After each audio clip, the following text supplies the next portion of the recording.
تو میرا اس وقت مسئلہ اجماع نہیں ہے، میرا مسئلہ یہ ہے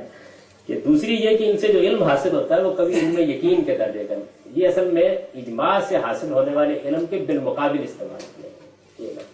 یعنی اس سے جو علم ہمیں حاصل ہوتا ہے وہ علم یقین ہوتا ہے، عین الیقین تو نہیں ہوتا، یعنی ایسا نہیں کہ آنکھوں سے دیکھ لیا، لیکن یقینی علم حاصل ہوتا ہے۔ ان سے جو علم حاصل ہوتا ہے وہ یقین کے درجے تک نہیں پہنچتا۔ پہلی چیز تو یہ ہے کہ بات ہی ایک آدھ آدمی بیان کر رہا ہے، اور جب بات ایک آدمی بیان کر رہا ہے تو اس کے سمجھنے میں بڑے مسائل ہو سکتے ہیں، یعنی حضور صلی اللہ علیہ وسلم نے کیا بات کہی، سمجھنے والے نے کیا سمجھا، کیا بات سکھائی اس نے کیا اس سے اخذ کر لی۔ وہ مجلس میں آیا، بات ہو رہی تھی کسی اور سیاق و سباق میں، بیچ کا ایک جملہ اس نے سنا اور بیان کر دیا۔ چنانچہ سیدنا ابو بکر، سیدنا عمر، ظاہر ہے کہ ان کے پاس خلافت رہی ہے، تو آپ نے دیکھا ہوگا ایک زمانے میں اشاعت میں پورا سلسلہ مضامین کا ہم نے چھاپا تھا، جس میں بہت سی روایات کے بارے میں بتایا گیا تھا کہ جب وہ خود صحابہ کرام نے بیان کی اور صحابہ کرام کے سامنے بیان کی تو انہوں نے شریک جرا کر دی اس کو، یعنی سیدہ عائشہ نے سیدنا عمر جیسی شخصیت کے بارے میں یہ کہا کہ آدمی بعض اوقات، میں یہ تو نہیں کہتی کہ جھوٹ بولتے، ان سما یختی، سننے میں غلطی کہا جاتا، بڑی اہم بات تھی جس کے سننے میں غلطی لگتی ہے، یعنی یہ کہ مردے جو ہیں اگر گھر والے رو رہے ہوں تو ان کے رونے سے ان کو عذاب ہوتا ہے، انہوں نے کہا کہ معاذ اللہ مطلب روئے ہم عذاب ان کو ہو جائے، تو بات یہ تھی نہیں جو کہی گئی، سننے میں غلطی لگتی ہے، بڑے سے بڑے آدمی کو غلطی لگ جاتی ہے، کوئی شخص معصوم نہیں ہوتا۔ اجماع کے معاملے میں تو اصل میں فہم کا مسئلہ ہی نہیں ہوتا، ایک واقعہ ہے جو ہو گیا ہے، ایک معاملہ ہے جس کو شائع و ظاہر کر دیا گیا ہے، ہر آدمی کو بیان کر رہے ہوتے ہیں، لیکن یہاں تو یہ ہے کہ ایک آدمی نے بات سنی ہے، پتہ نہیں کس جگہ سنی ہے، معلوم نہیں کس پس منظر میں سنی ہے، گفتگو کیا ہو رہی تھی، بس بات کیا تھی، کچھ سے کچھ ہو جاتا ہے، یعنی اس میں انہوں نے تصحیح کی نا کہ بھئی جملہ یہ تھا، بن یہ گیا، اور دیکھو اس سے کیا مسئلہ پیدا ہو گیا۔ اسی طریقے سے آپ دیکھیں کہ خود سیدنا عمر کتنی سختی اپنے زمانے میں کرتے تھے۔ حضرت ابو موسیٰ اشعری ہے غالباً، وہ ان کے گھر آئے اور گھر آ کے انہوں نے 3 مرتبہ السلام علیکم کہا اور واپس ہو گئے۔ وہ اتنی دیر میں باہر آ گئے، انہوں نے کہا واپس کیوں جا رہے ہیں؟ انہوں نے کہا حضور نے یہ کہا تھا کہ بھئی جو قرآن میں ہے نا کہ آپ السلام علیکم کہیں، اور اگر گھر والے نہیں جواب دیتے تو چلے جائیں، یا کہہ دیتے ہیں چلے جائیے، تو حضور نے کہا تھا کہ 3 مرتبہ، سنس کی بات ہے کہ آخر آدمی کہتا ہی تو نہیں جائے گا نا۔ حضرت عمر نے کہا کہ گواہ لاؤ ورنہ تمہاری ایسی میں ماروں گا، یعنی وہ بیچارے بھاگے اور کہتے پھرتے تھے کہ میری پیٹھ بچاؤ۔ بلکہ ایک صحابی جنہوں نے بعد میں یہ کہا کہ نہیں بات ٹھیک کہہ رہے ہیں، انہوں نے حضرت عمر سے بھی کہا کہ رسول اللہ کے صحابہ جو ہیں ان کے معاملے میں اتنی سختی نہیں کرنی چاہیے، لیکن ہر روز سختی کر جائے، یعنی اتنی سختی کر جائے۔ بعض اوقات وہ یہ کرتے تھے کہ اچھا تم یہ بات رسول اللہ صلی اللہ علیہ وسلم کی نسبت سے بیان کرو، قسم کھاؤ، یعنی اس کے معنی یہ معاملہ آسان نہیں ہے، بات پتہ نہیں کیا ہو گئی ہے، کیا بن گئی ہے، بلکہ اس پر انہیں بڑا تعصب، انہیں یہ احساس تھا کہ یہ بات حضور نے کہی کہ 3 مرتبہ تو میرے علم میں نہیں آئی۔ تو بعد میں انہوں نے کہا کہ اصل میں اس زمانے میں چونکہ باہر کچھ اپنے زمین دیکھنے کے لیے چلا جاتا تھا تو یہ معلوم ہوتا ہے کہ اس وقت رہ گئی، انہیں تعصب بھی ہوا اس بات پر، لیکن تحقیق انہوں نے کر ڈالی۔ اچھا یہ مشہور روایت ہے فاطمہ بنت قیس کی، یعنی وہ بیچاری اپنا معاملہ بیان کر رہی ہیں کہ جی مجھے 3 طلاق دے دی گئی تھی اور رسول اللہ نے مجھے نان نفقہ نہیں دلوایا تھا شوہر سے، یعنی وہ اپنا معاملہ بیان کر رہی ہے۔ حضرت عمر نے یہ کہہ کے ان کی بات ماننے سے انکار کر دیا کہ نہیں، اللہ کی کتاب بالکل صحیح ہے، اس معاملے میں میں تمہاری بات نہیں مان سکتا، ہم اللہ کی کتاب کو عورت کی روایت پر نہیں چھوڑ سکتے، کوئی درمیان میں راوی حائل نہیں ہے، یہ کیا چیز ہے؟ ظاہر ہے کہ یہ وہی جر و نقص کا معاملہ ہے۔ اچھا پھر اب صحابہ کرام بھی حضور کی بات کو بعض اوقات باللفظ نہیں بیان کر پاتے تھے، یعنی آپ اگر فرض کیجئے اس لیکچر میں شریک ہوئے ہیں اور ظاہر ہے کہ بہت اہتمام سے شریک ہوئے، ایسا نہیں ہے کہ راہ چلتے ہوئے میں نے کوئی بات کی اور آپ نے سنی ہے، تو بہت سی باتیں ایسی ہیں کہ جن کو آپ جب بیان کریں گے تو کیا کریں گے؟ روایت بالمعنی کریں گے، یعنی جو بات آپ نے سمجھی ہے وہ بیان کر دیں گے اپنے الفاظ میں، بیان ہی الفاظ دہرا دینا، شعر تو دہرایا جا سکتا ہے لیکن یہ کہ نثر کا تو یہ معاملہ نہیں ہوتا۔ اور اس کی سب سے جو بڑی نازک اور عمدہ مثال ہے حدیث میں، وہ رات کو سونے کی دعا کی مثال، یعنی حضور نے وہ دعا خود سکھائی ایک صحابی کو، یعنی اس میں فرق دیکھیے کیا ہے، ایک ہے بات بیان کی، خطبہ دیا، تقریر کی، کسی سوال کا جواب سننے والے نے بیان کر دی، یہاں اہتمام کیا ہو رہا ہے کہ آپ وہ دعا اس آدمی کو خود سکھا رہے ہیں، آپ نے وہ دعا، یہ جو مشہور دعا ہے نا اسلمت نفسی الیک ووجہت وجہی الیک، یہ حضور نے خود سکھائی ایک صحابی کو، اور اس سے اگلے دن سنی، اور آپ دیکھیے اس نے دعا پوری یاد کر لی، آخر میں آخری حصہ ہے اس کا کہ آمنت بکتابک الذی انزلت ونبیک الذی ارسلت، یعنی میں ایمان لایا اس کتاب پر جو ہے پروردگار تو نے نازل کی ہے، اور تیرے اس نبی پر جسے تو نے رسول بنا کے بھیجا ہے۔ یہ آخری جملہ تھا۔ اس نے جب سنایا تو اس نے کیا کیا؟ آمنت بکتابک الذی انزلت ورسولک الذی ارسلت، ایک لفظ تبدیل کر دیا، اور تبدیلی بھی معنوی لحاظ سے بھائی نبی اور رسول، یعنی کوئی ایسا تو نہیں ہے کہ حرام حلال کا فرق پیدا کر دیا۔ حضور نے کہا کہ نبی ہے الذی ارسلت، اور وجہ سمجھ لیں، اس کی وجہ یہ ہے کہ حضور کے منصب کا غلط بیان ہو رہا تھا، یعنی آپ نبی ہیں جن کو رسول بنا کے بھیجا گیا، تو نبوت اور رسالت کے فرق کو وہ الفاظ واضح کر رہے تھے اور منصب کو بھی واضح کر رہے تو آپ نے ٹوک دیا اس بات کو۔ یعنی ایک آدمی کو دعا سکھائی گئی، یا صرف سننا مقصود نہیں ہے کہ چلتے چلتے سن لیا، الفاظ یاد کرائے گئے، اور اس میں اس نے بدلی کی، حضور اگلے دن نہ سنتے تو ویسے ہی ہو جاتی نا، نقل ہو جاتی۔ تو یہ میں نے اس لیے دی کہ اس حد تک جو معاملہ ہے وہ ہو جاتا ہے انسانوں سے۔ اچھا، پھر یہی معاملہ نہیں ہوتا، بلکہ اس کے بعد جب سند درمیان میں حائل ہونی شروع ہو گئی، یعنی اب صورتحال یہ نہیں کہ صحابہ بیان کر رہے ہیں، صحابہ تو حضور کی طرف کسی غلط بات کی نسبت نہیں کرتے، یہ بات ٹھیک ہے، قرآن کے نصوص سے بھی یہ بات معلوم ہوتی ہے، کیونکہ قرآن مجید نے ان کے بارے میں یہ بتا دیا ہے کہ اللہ تعالیٰ ان سے راضی ہو گیا، اور اللہ تعالیٰ ان سے راضی ہو گیا تو یہ تو نہیں ہو سکتا کہ حضور کی طرف جھوٹ باندھنے کے بعد بھی راضی ہو گیا۔ تو صحابہ کرام کے معاملے میں تو قرآن بالکل واضح ہے، لیکن بعد کے لوگ جو بیان کرتے ہیں، یعنی ہمارے پاس تو روایت ہے نا کہ یہاں سے پہنچنے شروع ہوئی، 4 آدمی درمیان میں، وہاں صحابہ کرام میں سے کوئی ہے۔ تو اس ساری سند کے دوران میں جو بات بیان ہو رہی ہے، اب اس کی تحقیق کی جائے گی، محدثین اس کی تحقیق کریں گے، ماہرین فن۔ میں نے آپ کو بھی بتایا نا کہ لوگ پہلے بیان کر رہے تھے، وہ ایسے ہی بیان کر دیتے تھے، ان کو کوئی خاص اہتمام نہیں ہوتا تھا۔ اب جب انہوں نے تحقیق کرنی شروع کی، کیونکہ لوگوں نے گھڑنی شروع کر دی روایتیں، تو تحقیق کرنے کے لیے نکلی۔ اب جب ہم بخاری میں پڑھتے ہیں کہ یہ بخاری کے نزدیک نہیں ہے، یا مسلم میں پڑھتے ہیں، تو یہ کیا ہے؟ یہ ایک صاحب فن کی تحقیق ہے، اور اس تحقیق میں دیکھیے کتنے مسئلے حائل ہیں۔ یعنی اس میں تحقیق یہ کرنے کے لیے جانا ہے کہ آدمی ثقہ ہے،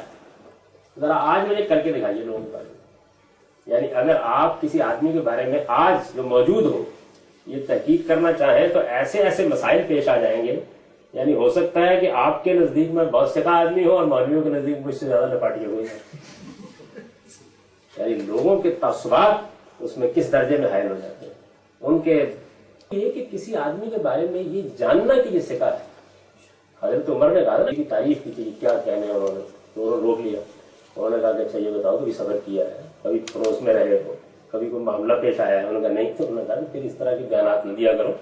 یہ آدمی کا پتہ تو اس وقت چلتا ہے جب یہ سب کچھ ہو جائے۔ ایک آدمی جو ہے بہت متشرع آپ کو نظر آتا ہے، معلوم ہوتا ہے کہ جناب شیخ جو ہیں وہ قدم رکھتے ہوئے تب بھی 10 مرتبے ہیں، لیکن اندر شیطان چھپے ہوئے ہوتے ہیں۔ تو انسانوں کے بارے میں یہ جو تحقیق ہے اس میں بڑی مشکلات ہے۔ اچھا، پھر جو لوگ تحقیق کرنے کے لیے نکلے، ظاہر ہے کہ وہ بھی انسان ہی تھے، کوئی بڑے ثقہ تھے، بڑے ذہین تھے، بڑی محنت انہوں نے کی، لیکن آدمی تھے نا، تو آدمی جب کسی پہ جرح کرتا ہے یا تعدیل کرتا ہے تو اس کے اپنے احساسات، اس کی معلومات، اس کا اپنا پس منظر، اس کے اپنے تعصبات، اس کے سوچے 10 باتیں چلتی ہیں اس کے۔ یعنی ایک تو مشکل یہ ہے کہ بندے کے بارے میں جانا ہی کیسے جائے کہ یہ کیا ہے، معاملہ پڑے گا معلوم ہوگا کوئی اس کے ساتھ، یہ ایک مشکل چیز ہے اس میں یہ۔ اچھا، پھر جن لوگوں نے تحقیق کی ان کو ایک اور مشکل، تاریخی مشکل پیش آئی، وہ یہ کہ یہ جو فرقے اب آپ دیکھتے ہیں، یعنی شیعہ حضرات ہو گئے، فلاں ہو گئے، فلاں ہو گئے، تو یہ نمایاں ہوئے ہیں بہت دیر بعد اس شکل میں۔ ایک زمانہ ایسا رہا ہے کہ جس میں مختلف فرقوں کے لوگ اپنے آپ کو ایسے نمایاں نہیں کرتے تھے۔ جب وہ نمایاں نہیں کرتے تھے تو بظاہر تو وہ صحیح عقائد کے لوگ ہی جاتے تھے، لیکن اب کون یہ بتائے کہ جس کو صحیح عقیدے کا سمجھ لیا گیا تھا وہ اصل میں تو اس وقت فلاں اور فلاں تھا، اور جب فلاں اور فلاں تھا تو پھر آدمی اپنے عقیدے کے معاملے میں روایات گھڑنے سے بھی باز نہیں ہوتا۔ یعنی یہ تو دنیا میں ہوا، آج بھی ہوتا ہے۔ ایک آدمی کو اگر کوئی عقیدہ پسند آ گیا ہو تو اتنا غلب ہو جاتا ہے اس کے اندر کہ بعض اوقات آدمی بند کر دیتا ہے۔ تو حدیث میں اتنے بڑے پیمانے پر ہوا ہے کہ خود محدثین اس بات کا اعتراف کرتے ہیں۔ اچھا، پھر اور ایک چیز اور کر دی ہمارے ماہرین فنی نے کر دی، وہ یہ کر دی کہ انہوں نے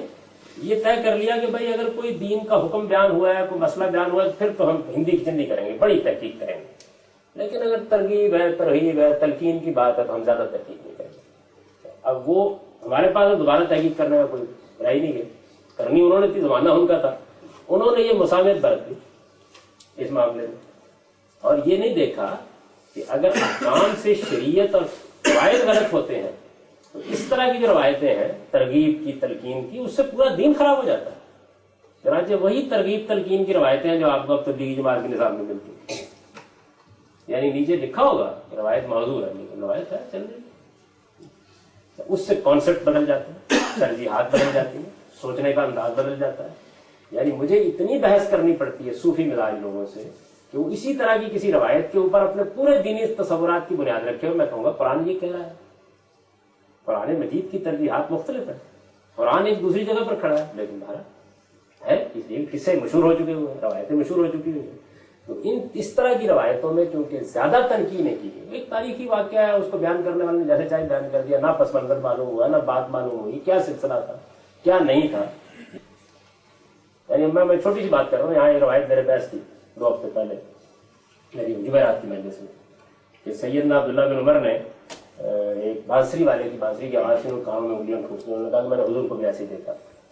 اب سیدنا عبداللہ بن عمر کا یہ عمل جو ہے یہ تو ٹھیک ہے، ان سے روایت ہو گیا، حضور نے کس وجہ سے ایسا کیا، اس میں بڑے مسئلے، یعنی اس کا سبب جو ہے حضور نماز پڑھتے بھی ہو سکتے ہیں، ذکر کرتے بھی ہو سکتے ہیں، حضور یعنی ایک بات مطلب بیان ہو گئی ہے نا، 10 سوالات اس کے بارے میں صرف اشارہ کر رہا ہوں چاہتے ہیں، لیکن ایک آدمی بیان کر دیتا ہے تو وہ بعض اوقات اس کے پورے پس منظر کو اس طریقے سے بیان نہیں کرتا، اور بعد والے جو ستم ڈالتے ہیں وہ تو الگ ہے۔ یہ جو وہ خلا ہے باوجود اس کے کہ یہ بڑا عظیم الشان کام ہے، اس میں بڑی محنت کی گئی ہے، یعنی آپ اندازہ نہیں کر سکتے کہ ہزاروں لوگوں کی زندگی کے حالات کی تحقیق کرنا، انہیں مرتب کرنا، بعض لوگوں نے اپنی زندگی کا مشن بنا کے، امام بخاری نے شادی نہیں کی، ایک اہم ترین کام چھوڑ دیا انہوں نے، اور اس طرح حدیث مرتب کرنے کے لیے اپنی زندگی لگا لی۔ یہ سب کچھ لوگوں نے کیا ہے، لیکن اس سب کچھ کے باوجود یہ فطری خلا ہے، یعنی یہ جو میں نے آپ سے بیان کی ہے یہ وہ چیزیں ہیں کہ آپ جتنی جی چاہے تحقیق کر لیں یہ خلا رہے گا، اور چونکہ یہ خلا رہے گا یعنی اس خلا کو ختم نہیں کیا جا سکتا، یہ رہے گا۔ اس وجہ سے میں نے یہ جملہ لکھا ہے کہ یہ یقین کرتے ہو، یعنی آپ کو جو علم حاصل ہوتا ہے ایک حدیث سے یا خبر روایت سے، وہ کس طرح کا علم ہوتا ہے، وہ اس طرح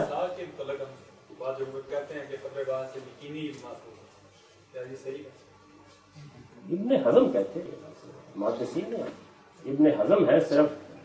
اور چند ظاہری اور بزرگ جن کو یہ اصرار ہے، ورنہ سب یہی کہتے ہیں کہ اس سے جو علم حاصل ہوتا ہے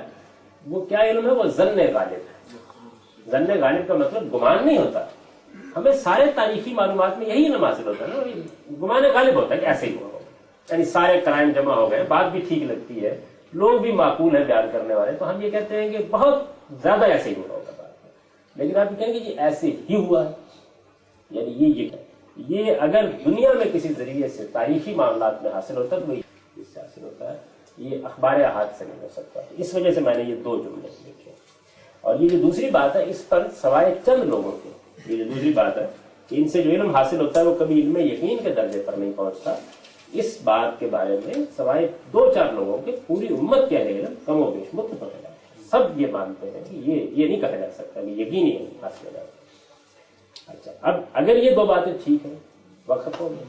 تو یہ 2 باتیں ہیں گویا، یعنی جو میں نے یہ سارا پس منظر آپ کو بیان کیا ہے اس میں بنیادی چیز یہ 2 چیزیں ہیں کہ ہمارے اخبار احاد ہیں، جو حدیث کی چیزیں موجود ہیں،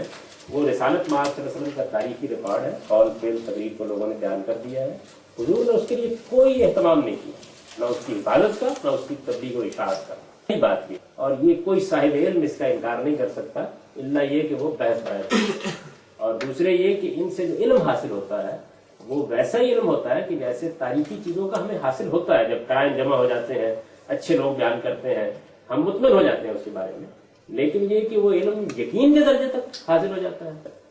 یعنی اس میں وہی بات میں نے کی کہ ظن غالب، یعنی ہم یہ بھی کہہ سکتے ہیں کہ یہ یقین کے قریب سے پہنچ گئے، یقین نہیں کہہ سکتے۔ یہ 2 باتیں جو ہیں یہ حدیث کے بارے میں بالکل متفق علیہ باتیں ہیں،